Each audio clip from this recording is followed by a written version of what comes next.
Okay, in the previous video, I have shown how we can inhibition targeting on the substrate. Okay, apart from that, we can also use sulfating agents to control the enzymatic browning. Okay, so the primary role of reducing agent, so this sulfating agent is also known as reducing agent. So reducing agent. So what is the role of this reducing agent? Is to reduce the pigment precursor quinone to colorless or less reactive diphenol. Yeah? Okay, let us check. In this is the diagram where when we have a monophenol, a colorless monophenol, when it is reacted with the polyphenol oxidase, so it will give you a diphenol, a colorless compound diphenol. Yeah. Okay, then this diphenol, when it reacts again with the PPO, it will give you orthoquinone. So in this step, we can introduce a reducing agent such as a sulfating agent.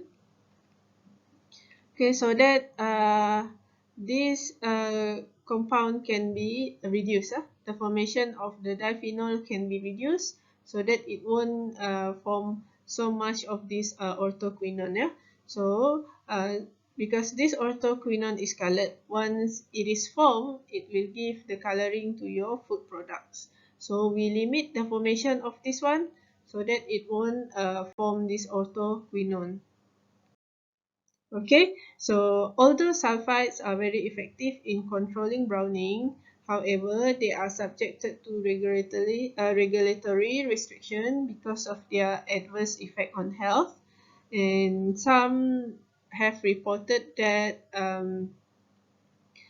ingestion of sulfide-treated food can cause hypersensitive asthmatic and also can induce allergic reactions in humans. So, Food and Agriculture Organization has recommended that um, acceptable sulfide daily intake should be around 0 to 0.7 milligrams sulfur dioxide per kilogram of body weight.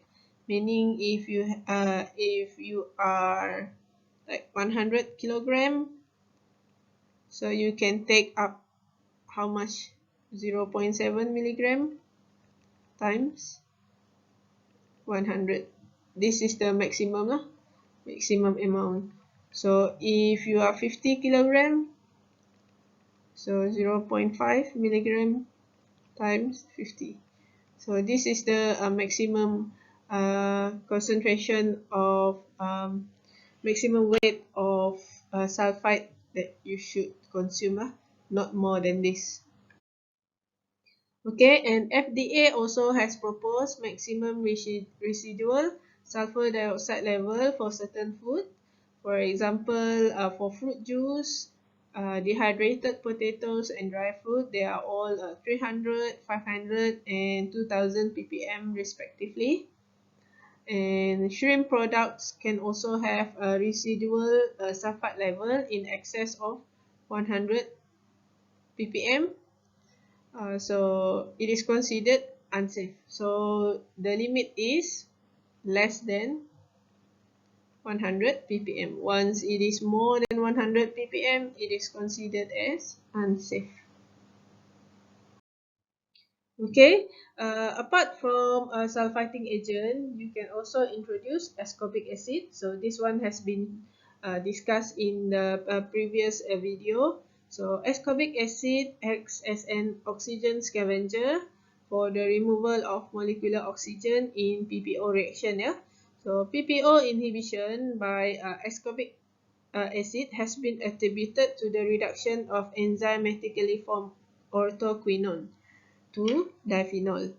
Okay, so ascorbic acid is, however, irreversibly oxidized to dihydroascorbic acid during the reduction process, sometimes also allow browning to occur upon its depletion. So once ascorbic acid all has been converted into dihydroascorbic acid, then your product will start to brown.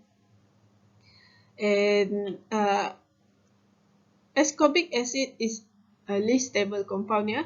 However, we also can introduce some of the more stable form of ascorbic acid, for example, erythrobic acid, a 2 and 3 phosphate derivative of ascorbic acid, and then phosphinate ester of ascorbic acid, and also ascorbyl 6 fatty acid ester of ascorbic acid.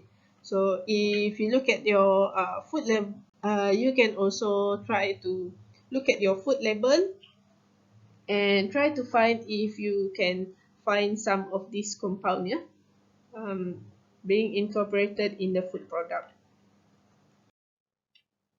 Okay, this is the mechanism of prevention color formation by ascorbic acid. Okay, you have a phenol compound. Okay, phenol compound. Okay, you do not want it to produce quinone.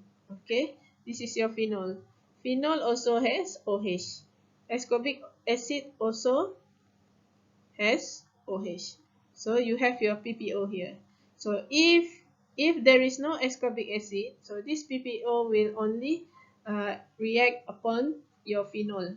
Okay, once it react on your phenol, it will give diphenol, and then it will give quinone, orthoquinone.